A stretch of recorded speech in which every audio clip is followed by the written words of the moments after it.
Temperament will determine a person's destiny. Black Crystal. Greetings, dear friends.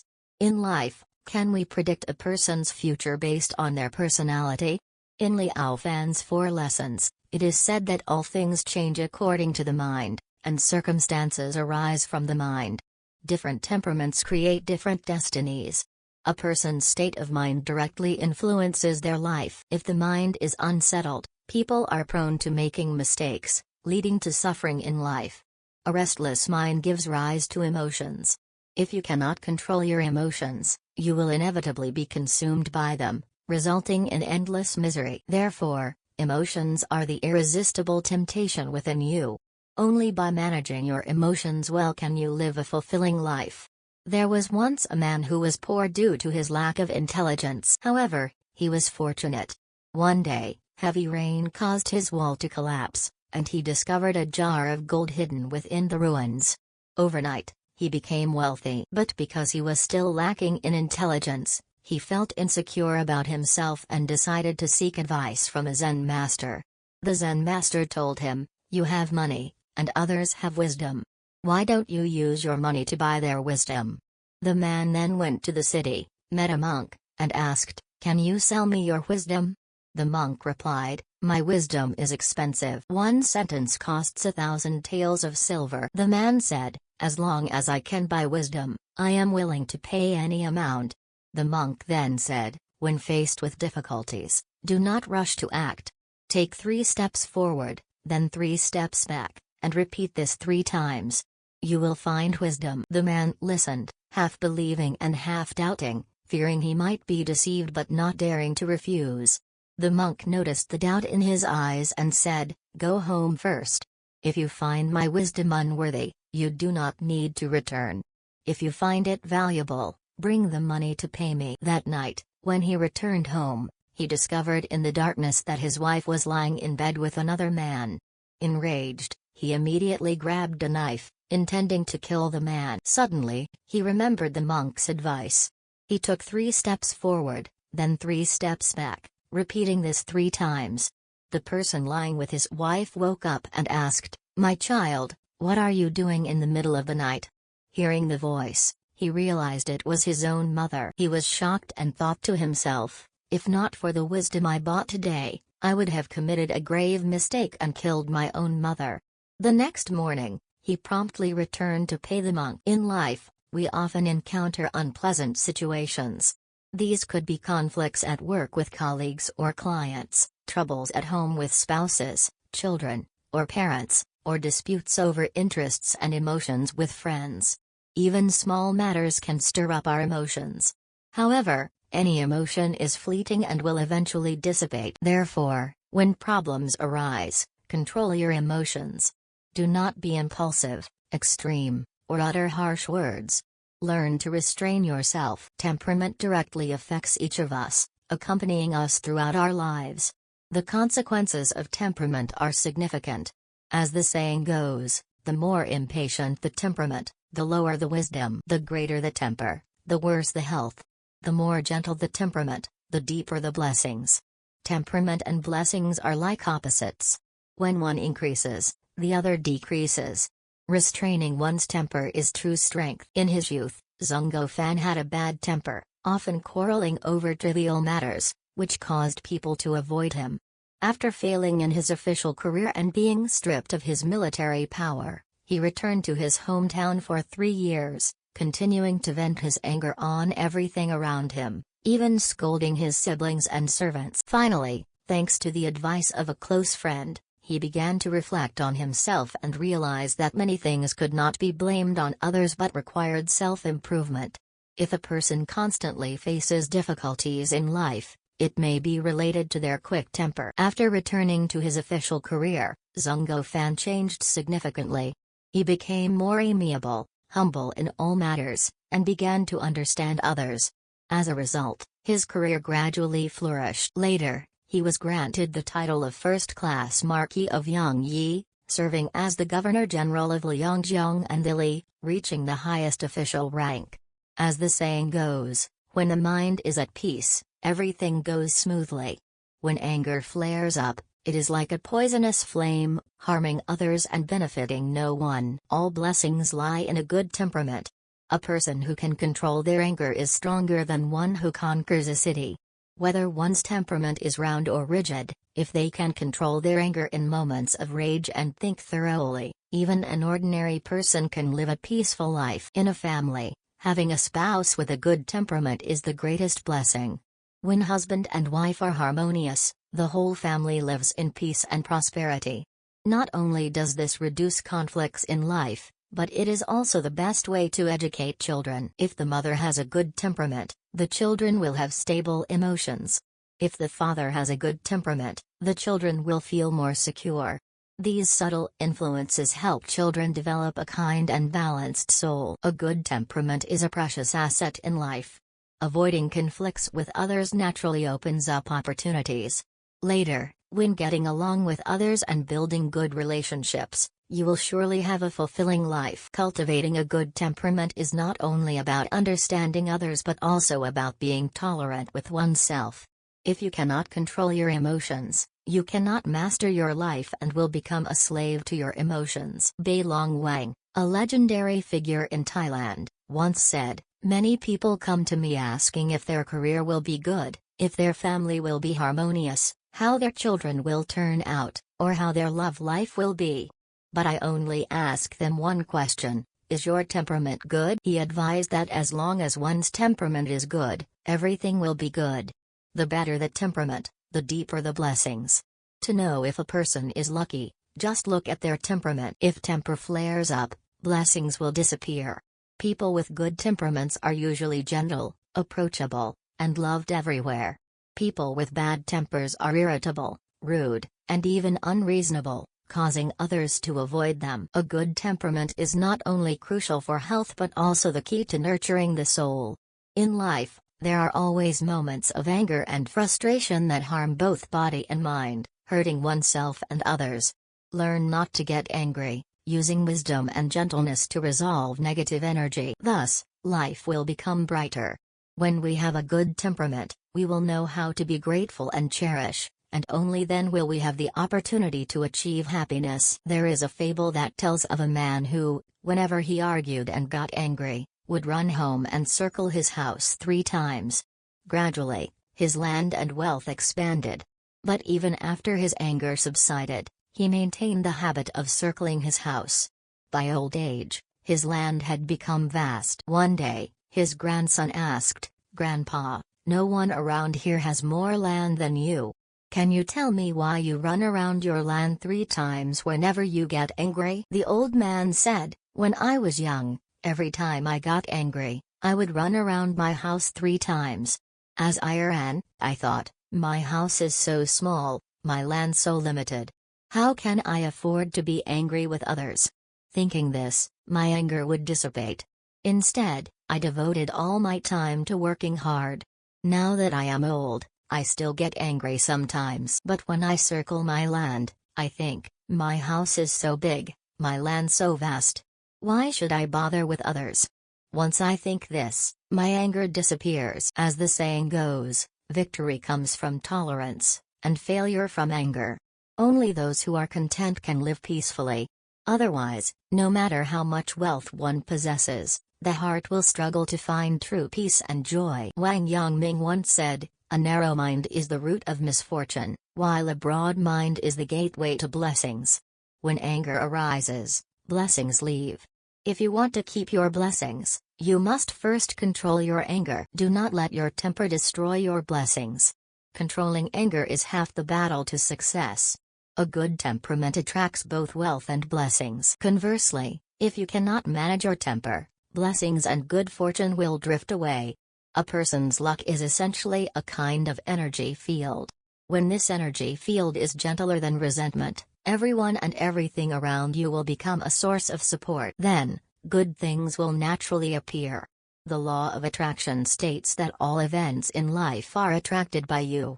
A person who treats others with generosity and gentleness, like sunlight, will attract good and positive things into their life. Your temperament determines how life treats you. As the saying goes, if you are right, there is no need to get angry. If you are wrong, You have no right to be angry. In life, try to be less angry, using tolerance and understanding to resolve conflicts. You will see things change for the better. Tolerating others is essentially being kind to yourself. The worse the temperament, the thinner the blessings. The better the temperament, the thicker the blessings. As the ancients said, as long as the temperament is good, everything will be good. A person's success in life, wealth, career, and fortune are all closely related to their temperament. The more impatient the person, the thinner the blessings. The more composed the person, the more stable their fortune. Your temperament determines your destiny. All bad temperaments bring consequences upon oneself. The Book of Han states, harmony brings good fortune, while conflict brings disaster. When angry, people lose rationality, leading to wrong actions and serious consequences for their lives. During the chaotic spring and autumn period, the state of Zhao was a small country but was recognized as one of the major states.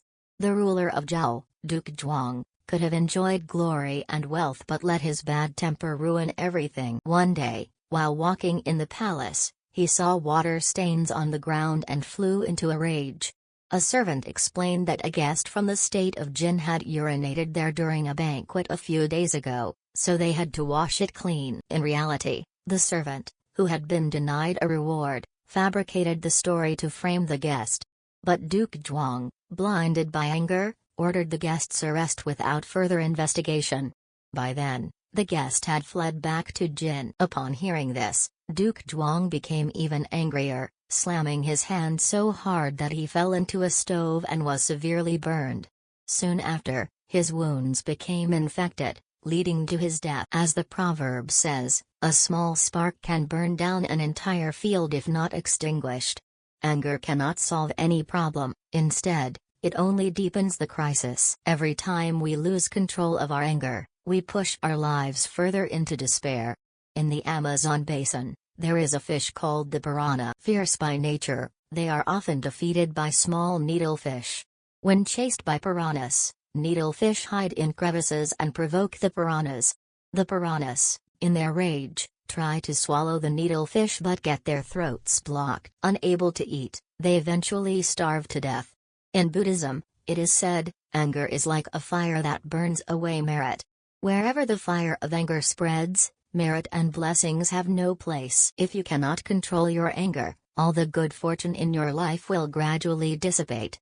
Only by maintaining a stable mind, exercising self-control, and not reacting impulsively to bad situations can blessings overflow and life's path widen. A mature person's temperament determines their fate.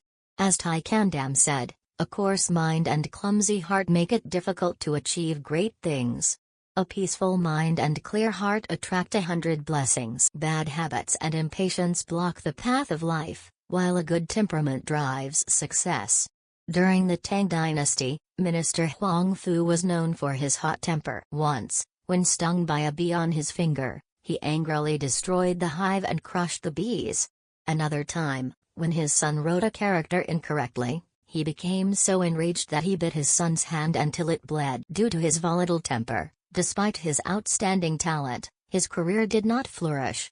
Eventually, he was demoted to Luoyang, living in poverty. Only a year before his death was he invited by Pei Du to serve as an advisor, slightly improving his situation.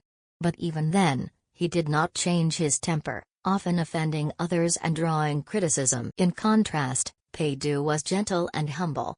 Despite several failures, he remained influential in the court without arrogance. Once, he asked Bai Juyi to write an inscription for a temple he had funded. Hearing this, Huang Fu became furious. "I am here, why ask someone else? I cannot tolerate this." But Bai Du did not argue.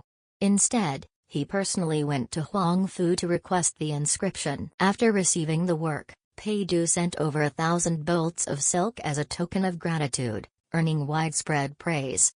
Some commented, "History is cruel." Some with great talent remain unknown, while others leave a brilliant mark. Huang Fu, due to his erratic temper, lived in solitude for most of his life, eventually passing away quietly and being buried in the outskirts of his hometown. In contrast, Bai Du was loved throughout his life. After his death, he was posthumously honored as a grand tutor and enshrined in the Xianzong Temple. Rather than saying reality is harsh, it is better to admit that character shapes destiny. As the saying goes, the best are those with talent and no flaws. The second best are those with talent and flaws. The worst are those without talent but with major flaws. A slave to emotions, no matter how high their starting point or great their abilities, will inevitably face a dead end. Only by controlling one's temper, being tolerant and composed, can one live freely and at ease in this world. A good temperament is the strongest business card a person can have. As the proverb says, a talented person with a gentle temperament is undoubtedly a great talent. A wise person with a calm demeanor will think clearly. The greatest wisdom in life is to maintain a serene soul and a stable temperament. In youth, with overflowing enthusiasm, we often think we must create miracles to live up to life. But as we mature and experience many ups and downs, we realize that only composure like a sage can help us go far. At 22, a young man founded a plastic factory in the Yangtze River region and quickly received orders. However, after completing the products, the partner cancelled the contract due to personal issues. The young man was furious and wanted to confront them directly, but after thinking it over, he restrained his anger and brought the products to the partner to seek another chance. Though the outcome did not change, his tolerance moved the partner, who introduced him to many new clients. In the office of this entrepreneur, a motto is always hung: stand in a high place, rely on stability, and move toward greatness. Generosity is not only a work principle but also a source of pride for his success. In one of his books, he recounted the story of a manager in his company. During negotiations, the manager argued with a client and ruined the contract. After the incident, the manager worried he would be punished. But instead of scolding him, the leader calmly asked him to learn from the experience and prepare better for next time. This tolerance moved the manager, who worked hard and eventually regained the contract. Looking back at the entrepreneur's life, whether dealing with clients or subordinates, he always maintained a gentle attitude, rarely losing his temper. A good temperament helped him build many good relationships, and even at 95, he continued to achieve success in business. As the saying goes, in work, one must be serious. In dealing with people, one must be gentle. A person with a gentle temperament is always lucky. Even in darkness, they can turn a small light into a sky full of stars. The smaller the temper, the greater the career. Remaining calm and rational in the face of challenges allows one to seize opportunities in work. The better the temperament, the smoother the relationships. Treating others with tolerance and gentleness earns respect. The more stable the temperament, the better the health. A broad and optimistic mind keeps a person vibrant as the years pass. As the saying goes, a good temperament is the passport and energy of life. A calm person will find everything going smoothly like a spring breeze. The smaller the temper, the happier the family. A bad temper is like an infectious disease. The first to be infected are the closest relatives. Psychology has a phenomenon: a father scolded at work comes home and yells at his child playing on the sofa. The angry child kicks the cat nearby. The frightened cat runs into the street, where a truck driver swerves to avoid it but accidentally injures a child on the roadside. A bad temper easily affects those close to us, and we often vent negative emotions on our loved ones. In a family, if one person has a bad temper, the whole family will not be at peace. Either everyone gets drawn into the anger, or they become timid and withdrawn. There were 3 sisters. All had good temperaments and built their careers, but now their lives are vastly different. The eldest and youngest married gentle, good-tempered men. They each had 2 daughters, now living in big cities. Their grandchildren are lively, lovely, and always cheerful, looking youthful. In contrast, the second sister's husband had a terrible temper. He often beat their son from childhood to adulthood. Due to frequent beatings, the son became timid, afraid to speak, and lacked any masculine qualities. Now, he only works in the countryside, refusing to call his father or even acknowledge him. His wife also constantly clashes with her father-in-law, often arguing over forcing their granddaughter to call him grandpa to receive money. The wife, also stubborn, refuses to back down. Every time she is scolded, she loudly argues back. Their daughter, growing up in such an environment, became very introverted. The second sister, day and night worried about family matters, looks decades older. Every time she advises her husband to be less hot-tempered, he replies, "I see her as my property. I deliberately provoke her to vent my anger." Thus, family conflicts keep arising, dragging the whole family into an abyss. A bad temper is essentially selfishness. Even knowing that problems can be solved gently, one still chooses to vent to satisfy.